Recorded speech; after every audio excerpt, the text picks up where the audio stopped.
Hey, what up, guys? It's me again, and welcome to This Is My Moment podcast. I'm your host, Patrick Mitchell. And, here at This Is My Moment, we love having a good time. We love seeing you smile, and we love meeting new people. And oh, yeah, it's season 2, baby. Let's go get it.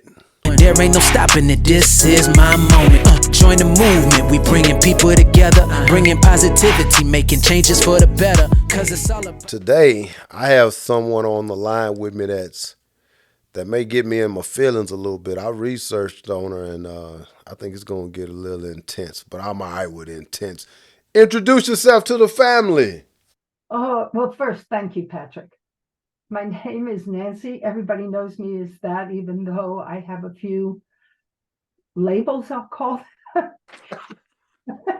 uh, because I'm also a minister. And when I did weddings and they'd say Reverend Weber, I wouldn't turn around. I'd forget because as a nurse, my name was Nancy, whether I ran the hospital or whether I worked on you and did bed baths. It was always Nancy.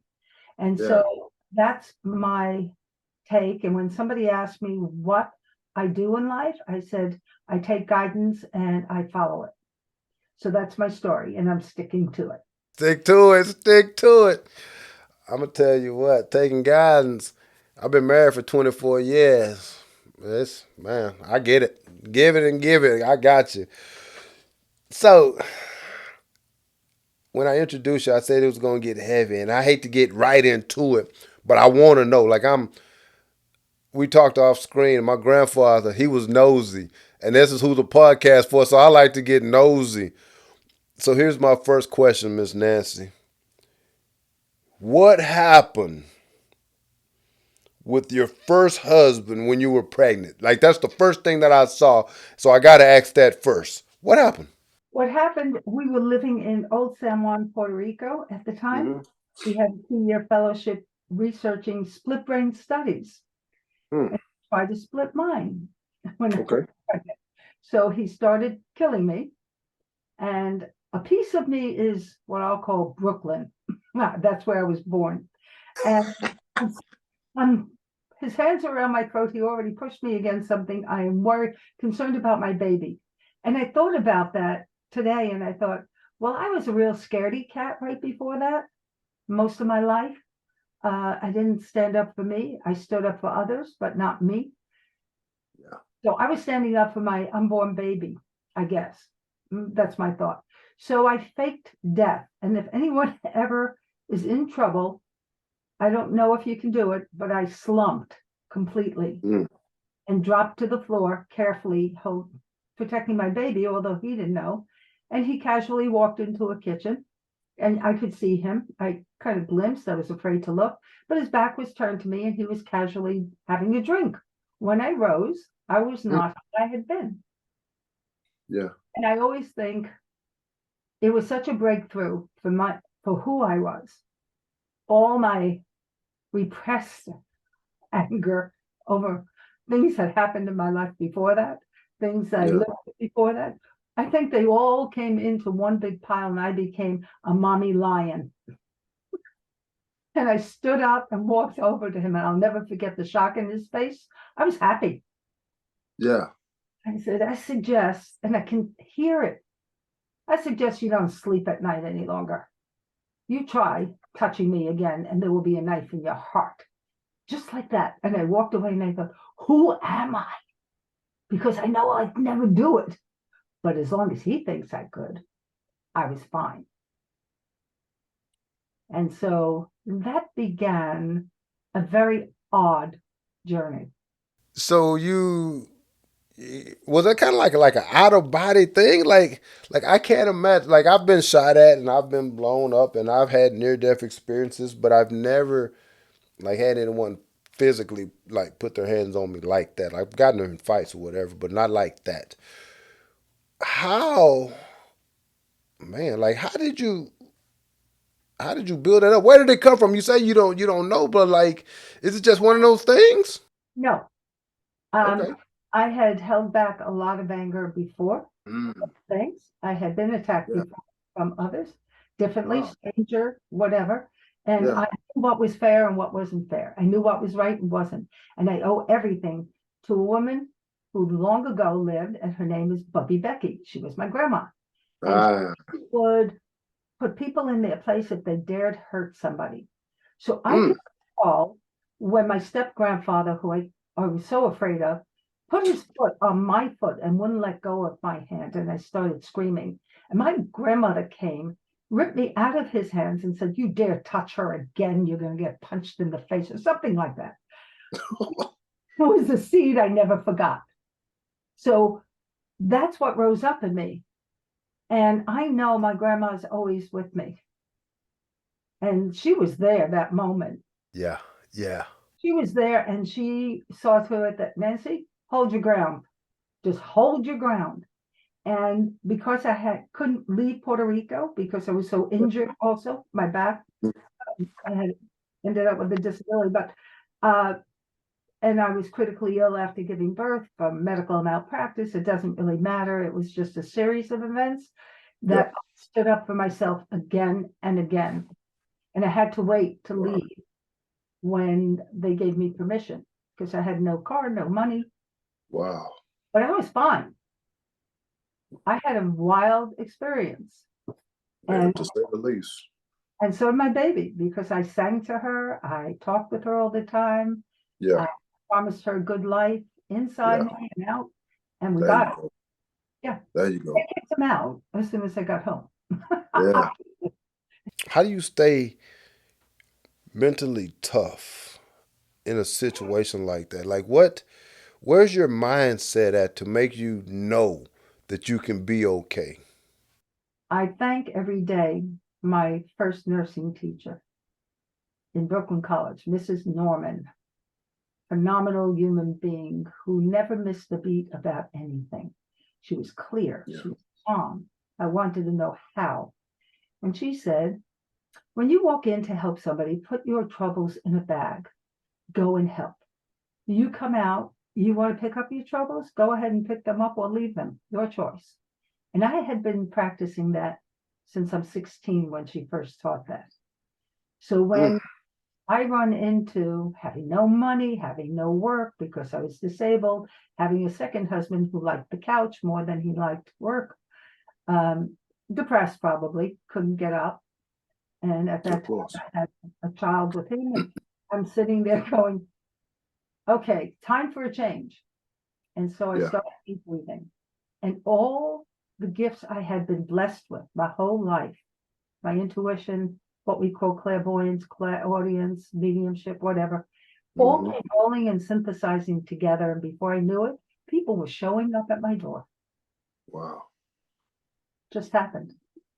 So the Wow. mental state for me, I don't think of it as hard, Hmm. tough, but not hard. It Yeah. means that if we're here to serve what whatever our gifts are, whether you're a plumber or it doesn't matter what you are, it Yeah. is we're all serving. So Yeah. when I am serving through my soul, not through my conscious mind being, "I want this," or "I'm needy," or Yeah. "Please me in order for me to please you." Scorecard, I call it. I don't have a Yeah. scorecard. If Yeah. I feel up to it, I give. If I don't feel up to it, I don't. But when I'm working, like with police, detectives, uh, I understand that any victim and any perp, all are so troubled by Yeah. circumstances and the fallout from that for everybody that I'm not into this pity party for myself. I'm not Yeah. into pity. We're going to get into what you just talked about. I have one question before we do that, though. To me, all of those things and moving forward and the different hardships that you didn't let it get you down. We talked a little bit about it earlier, how my grandfather used to take me in the backyard. We talk about it. And nowadays, people call those backyard conversations and those life lessons resiliency, right? To me, you sound like someone that cultivates resiliency in their everyday life, that positivity, that keep want moving inside of their life. How do you cultivate resiliency and positivity into your everyday life? I taught myself that there is a choice no matter what. Mm. That before I would say I was unlucky. So I Yeah. walk around mentally saying, I used to be unlucky. Now I'm lucky. Yeah. I I pre-programmed everything. I decided that it looked bleak. I was promised a permanent wheelchair when I was in my 20s, Mm. um, because of all the circumstances I went through, and because I was born with some issues. And I looked at it and I thought, choice, quickly. Think, Nancy, it's a choice you make. Do you want to accept it or don't you? If you don't, then you better know how to open up doors. Yeah. And people like Helen Keller that I had read about, many people I read biographies when I was young. What it did teach me is that a lot of people went against the grain, so to speak. Yeah. And they didn't always have success, but what they had was what you're talking about, the resiliency and feeling gratified that they stood for what they believe. I love that. And I thought that was the model. You know, I'm not inventing the new wheel. I am learning about it from people who came before. And Yeah. so I share it. And so the resiliency is even when I am really upset. I broke my wrist a few months ago. Mhm. Oh, this is weird. Look, it wobbles. Okay. I had fun. I had fun in the ER. Loved those people. We played. Love love hand therapy. I learned so much. I can help other people now pass it on, right? Yeah. And it's a Yeah. game center. Physical therapy, hand therapy, whatever. I call them all game centers because they're all toys you're playing with. And people, my husband would say, well, the people are toys. And I go, no, no, no, no. You have it wrong. So I enjoy having the choice of, Yeah. do I want to sit there miserable or do I want to create something exciting for myself? And how do you do that? How do you look at something that that is not comfortable to live in? Yeah. But I have seen that in a lot of people. I've seen how we have a relative who's been in the wheelchair since he's young, Hmm. paraplegic. He's doing fabulously well. He does Yeah. more than most people. And he said, I don't know if I would have accomplished this much if life was too easy for me. Yeah. Who Yeah. knows? So it comes from so many factors. It's not one, I think. Right. Right. That's it. That's super impressive. And I get the privilege of talking to a lot of people, right? And I know a lot of people and just seeing people and reading and looking and all these things and people fold under way less circumstances and situations and difficulties than you had. So congratulations to you for keeping that New York fire because it takes a strong person, and that's the truth. A lot of people you hear and you read about it, and we're actually going to get into a little bit of what you talked about, this detective thing. But you've seen it. People forward way less circumstances, way like less harsh circumstances, and for you to do that, that's willpower, sister. That's resiliency. That's mental toughness. That's New York City. So good. All right, hey, I don't live here, but I still love New York City. you know what's funny is everybody that I meet from New York talk about New York like we talk about Texas. You talk like others I have met from there. Absolutely. There is I don't a know. energy, you know, that we Yeah, all understand, and it's great. I appreciate that. Thank you. So you talked a little bit. You briefly said it. A psychic detective is that what I'm hearing? Did you say something about that? I'm not talking about the book. I'm talking about something else. What are you talking about? You mean? Okay, talk to me about that. What are you a psychic detective? Yeah.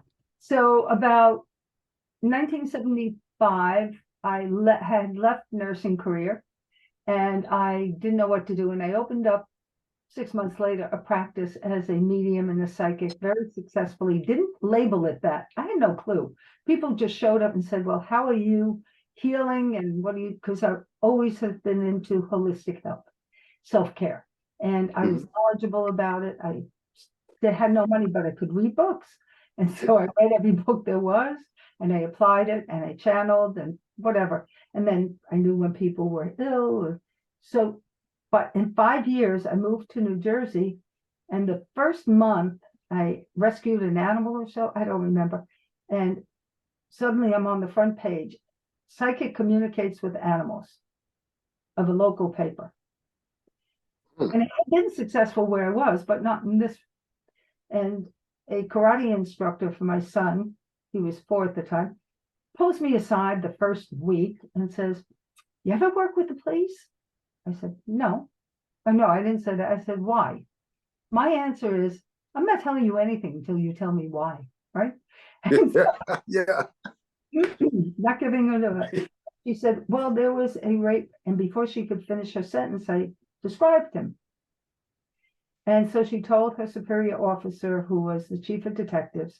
He asked me the same thing. I told him. He said, "Can we speak tomorrow with my partner?" I said, "Sure." So they came to my office, which was half a mile from their station. And they asked me again. And they said, "We have a problem with your description." And I said, "Okay." My framework at that point was, how do I know what I'm doing? I'm making all this up as I go along. What do I know? And they said, "Well, we have 2 people answering that description." Oh. Cities goes, "No, you don't." And I stood up and I walked with a very big limp left foot. And I come back down and I sit down and I crossed my arms like, there you go. And they looked at me and said, "How did you know one had a bad limp?" And again, I blurted, no thought, no thought. I said, "It was easy. I became him." So they went in and said they had an eyewitness and he confessed to the rape murder. And so that was the first case I worked with them. And I worked on every fresh case, cold case, on high crime. I worked on the 2 biggest cases out of the 3 in New Jersey. Lindbergh kidnapping, I wasn't even born yet, so I couldn't work on that. But the other 2, I worked on. And so I worked throughout the nation and parts of Latin America, other places, over 40 years. And I had 2 badges. One I kept from the commissioner, I love, or things I'm not allowed to talk about. That was incredible. I'm so excited when I can be like that. It's so much fun. I can't talk about this, but boy, was that good. So, but there's still the ones I worked with back then Yeah. was very friendly, big friendship, close as can be. Right. That's that's pretty amazing. I love working teamwork. I think if anyone understands when they're trying out for anything new, and there are other people, you're Yeah. part of the puzzle. You're not it. And as long as you recognize that, you can step in and be part of the group. Like, I'm so shy at parties. I hate parties. For me, Yeah. I never know what to say. Hello, how are Yeah. don't have it conversationally that way.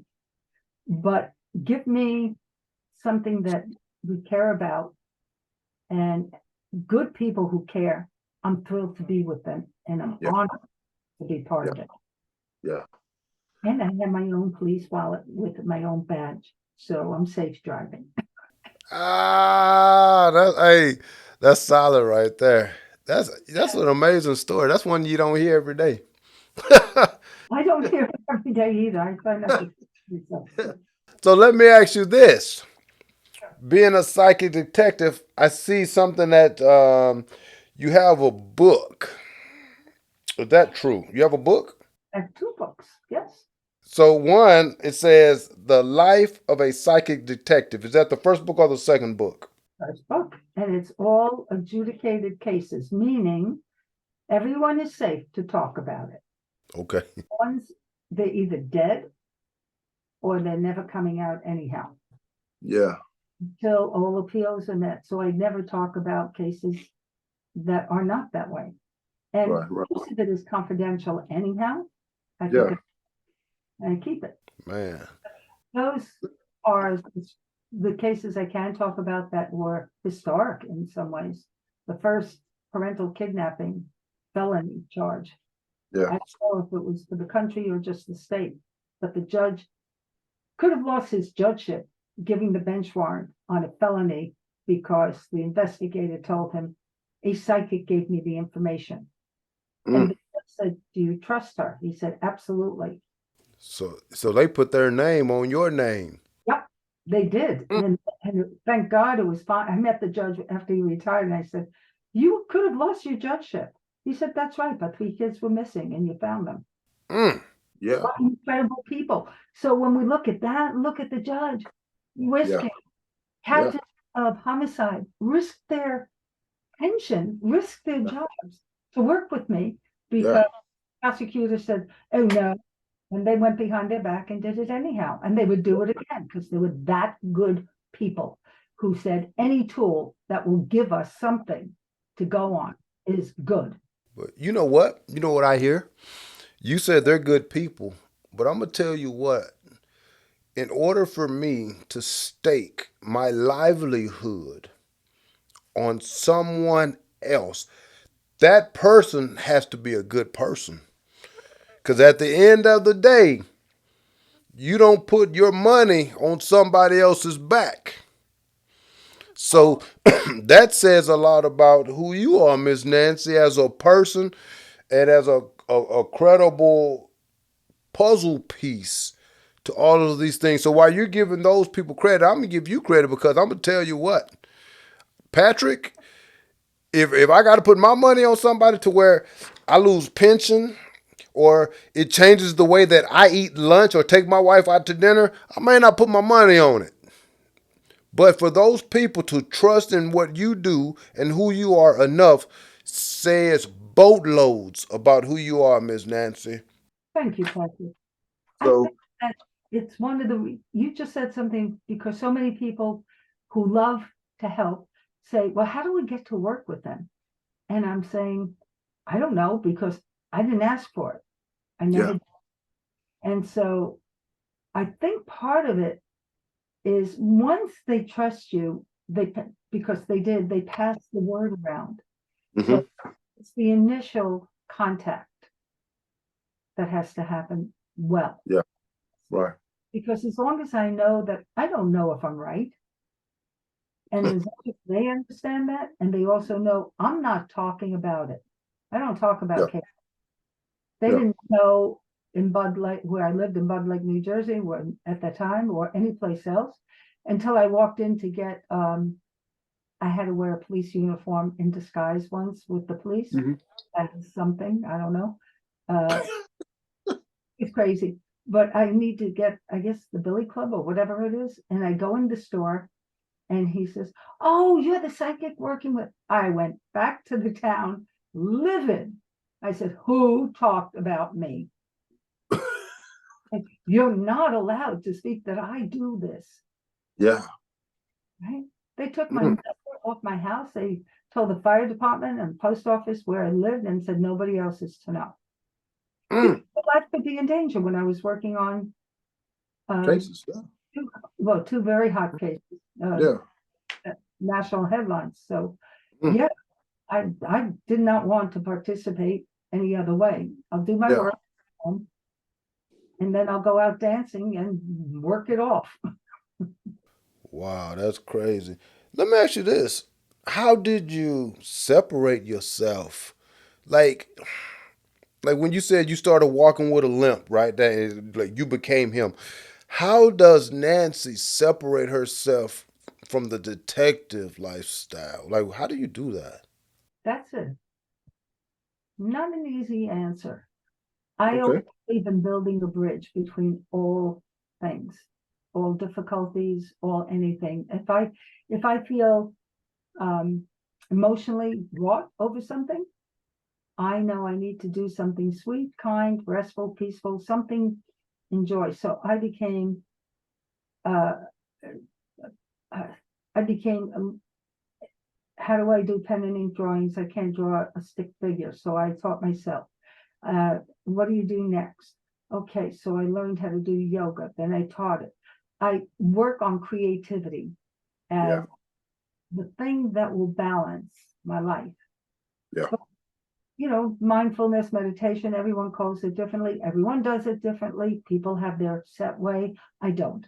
I do something to seek peace, whatever that is, whether Yeah. talking to birds and loving their answers, Yeah. or being quiet, or learning something new. Right now, I got a new program from painting online, my Yeah. scan pen and inks. Whatever it is, this is a bridge to get me into a different reference point in the brain and the Yeah. mind and the soul. Like Mm. my soul is willing to take me everywhere and make me go on all kinds of activity. Yeah. And the conscious mind is me, I call it, or part of me anyhow. So my Right. conscious mind, I've learned, wants what it wants, but that doesn't mean it's sensible. So I Right. seek a lot of answers from love, from creator, from source, from my grandmother, from any wisdom I can find. Smile. Right? And just balance, balance, balance, because I think it is all about that. When we're exhausted, when we're frightened, when we have diagnosis, when we have anything else. Do you remember? I don't even know what you call it, those little blow up standing things that if you punch it, it just goes wobbly and then it comes back to ground. Oh, I know what you're talking about. Had the sand or something at the bottom. Yeah, I know what you're talking about. Well, I that's don't know what it kind is. of like what happens when we get a diagnosis or we have a tragedy happen or something. Mm-hmm. You know, the first time I walked into evidence, a live crime scene, and part of me was, I wouldn't ask myself how I even look at it. I would not pose those questions. I Yeah. shut down and I Mm-hmm. just went in and I became a forensic profiler, Yeah. you can say. I mean, to give an, and when I get back out, sometimes it takes me a long time to rise to the surface, the emotional content of knowing certain things about that, knowing what that person went through. Mm-hmm. So That's crazy. still building a bridge in the moment. Right. I walk out, usually I transform something that I'm Mm. doing, something peaceful and sweet. Yeah. So, Arthur, psychic detective, is it true you have a podcast also? Do you have a podcast? No, I have a YouTube channel YouTube channel. What's the YouTube channel? at Soul Talk with Nancy Orlen Weber. Okay, so let me ask you this. I was researching something. I thought it was a podcast, so I apologize for that. What is a metaphysical journey? What is that? Uh oh. You know, over having done workshops and classes and teaching since 1975, it's scary numbers, isn't it? I look for terms that some people will be attracted to, and then Yeah, so metaphysical is greater than the physical universe, right. which means our soul. You know, the word psychic comes from the Greek psychiko, which means soul. And so it, it was anglicized as psychic. Right. That's all about the soul.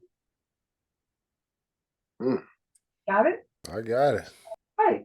And so metaphysical is soul work. That's why I call it Mm, soul. okay. That's why I know that when people are afraid of the dark, of what's inside some people and how terrible they are, I tell them it'll never work well, Yeah. never help, no matter what we know about them. Yes, crazy is crazy. I ran a psych unit in the South Bronx on a federal grant. We made history. I know how crazy people can get and how dangerous. Yeah. However, if we soul talk, if we think soul to soul, we don't judge the person, we judge the action. And Mm, that's why I enjoy putting away people for life, and I've helped put away several for life, helped. yeah. And I enjoy that. But that doesn't mean I judge their soul. I've Yeah. met several in death row. I've been there and talked. And we had the wonderful talks. But the way I can get to them is soul to soul without comments until they understand that if you come to the light, you may benefit, period, in Yeah. so many ways, right? And they've had 3 confessions fully Mm. on my identifying who it was. Yeah. So it's Wow. to be, the only way I can identify a killer clearly is to oddly know sometimes the source of their trouble, where it started. Wow. That's crazy. Yeah, it is, I think. Shucks. That's heavy. That's heavy, Miss Nancy. That is heavy. But I'm gonna lighten the mood up. Yeah, I hope you enjoy this next part. Okay. At the end of every show, I play this game. It's called Pick One. Oh, it's finna go down. Don't worry about it. So, here's the deal. I don't throw you under the bus. I don't ask you anything crazy. I just want you to choose. All right. So it may be between 2 things. It may be telling someone one thing. It's a whole gambit of options. Are you ready? Yeah, sure. Here we go. Pick one. Being a detective or writing your books. Been a detective. Oh man, that was too easy. I should have made that one harder. Second one. You have one sentence to tell someone to help them. What are you telling them? One sentence. You have a soul that is wonderful, beautiful, and true, and you have to rely on it. That's solid. Last one. I give you the phrase, "This is my moment." What's the first thing that comes to your mind? Talking with Patrick. I should have made these questions a whole lot tougher.